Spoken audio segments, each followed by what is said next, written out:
Hello बच्चों, ये JEE main 2019 का क्वेश्चन है 9 अप्रैल सेकंड शिफ्ट का। Two coils P and Q are separated by some distance when current of 3 ampere flows through P. A magnetic flux of 10 to the power minus 3 weber passes through Q. No current is passed through Q when no current passes through P. ठीक है, बोल रहा है जब current P से पास नहीं करेगा तो Q से भी पास नहीं करेगा। Okay, and a current of 2 ampere passes through Q, the flux through P is. अब यहाँ पर क्वेश्चन को डायग्राम से समझने में ज़्यादा अच्छा रहेगा। आप डायग्राम से समझिए, जब तक डायग्राम से आपको नहीं समझ में आएगा, क्लियर नहीं हो पाएगा। तो यहाँ पर मान लीजिए अपने पास ये एक पी, यहाँ पर एक कॉयल है, ठीक है, और एक कॉयल है यहाँ पर क्यू। ओके, तो पी और क्यू दो कॉयल हो गया।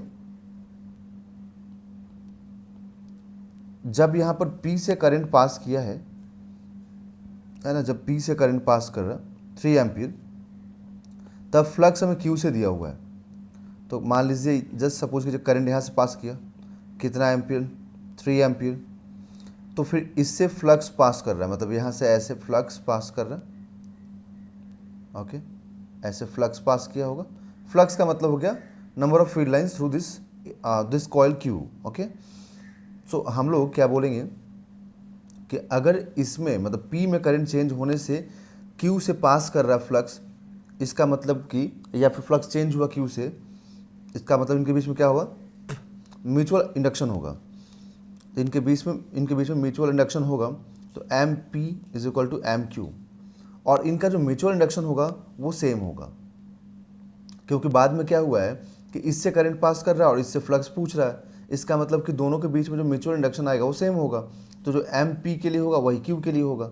ओके, सो देखिए अब सेकेंड केस में, पहले हम लोग फर्स्ट वाला केस लिख लें, ठीक है, या फिर सेकंड केस लिख लेते हैं। यहाँ पर सेकंड केस में बोला है कि यहाँ पर ये करंट पास कर रहा है इस बार क्यू से और पी से पूछ रहा है। ठीक है, करंट पास कर रहा है क्यू से और पी से पूछ रहा है। तो मैं यहाँ पर इससे करंट मान लीजिए मैं पास करा देता हूँ। ठीक है, ओके, एक मिनट,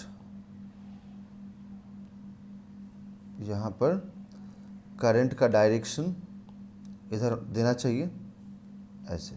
ओके, तो अब देखिए अब इसमें क्या हुआ कि इसमें अगर मैंने करंट इधर की तरफ दिया है, ओके, तो फिर फील्ड लाइन से पास करेगा। तो मान लीजिए इसकी वजह से फील्ड लाइंस यहाँ पर ऐसे पास कर रही हैं। ओके, करंट का डायरेक्शन यहाँ पर भी चेंज कर देता हूँ सबसे बढ़िया। तो करंट का डायरेक्शन अगर मैं यहाँ पर भी चेंज कर दूँ, इधर कर दूँ, ठीक, तो फील्ड लाइंस ऐसे पास करेंगी, है ना, ऐसे फील्ड लाइंस पास करेंगे। ओके, तो अब क्या हुआ कि यहाँ पर म्यूचुअल इंडक्शन मिलेगा। तो ये Q से करंट चेंज हुआ और P से पास कर गया फ्लक्स। ओके, तो मुझे क्या करना चाहिए कि मुझे लिखना चाहिए यहाँ पर, अब देखो नंबर ऑफ टर्न्स के बारे में बच्चों कोई इन्फॉर्मेशन है नहीं, तो हम लोग कितना लेंगे, 1 लेंगे। नंबर ऑफ टर्न्स आपको 1 लेना पड़ेगा। तो आप लिखेंगे flux through P upon current through Q is equal to flux through Q upon current through P। यही तो म्यूचुअल इंडक्शन बोलता है बच्चों। ठीक है, म्यूचुअल इंडक्शन यही बोलता है, ठीक है, कि फ्लक्स जिससे पास करेगा वो लीजिए, ठीक है, यहाँ पर देखिए, अपॉन करंट जिसका होगा वो लीजिए। ठीक है, तो अब यहाँ से हम लोगों को फ्लक्स दिया हुआ देखिए क्वेश्चन में, और करंट दिया हुआ है। तो करंट दिया हुआ हम लोगों को किससे, P से, और फ्लक्स दिया हुआ है Q से। तो करंट P से और फ्लक्स Q से, तो फ्लक्स यहाँ पर 10 to the power minus 3, current 3, फिर हम लोगों को फ्लक्स थ्रू P पूछ रहा है और करंट थ्रू Q दिया हुआ कितना, 2 एम्पियर।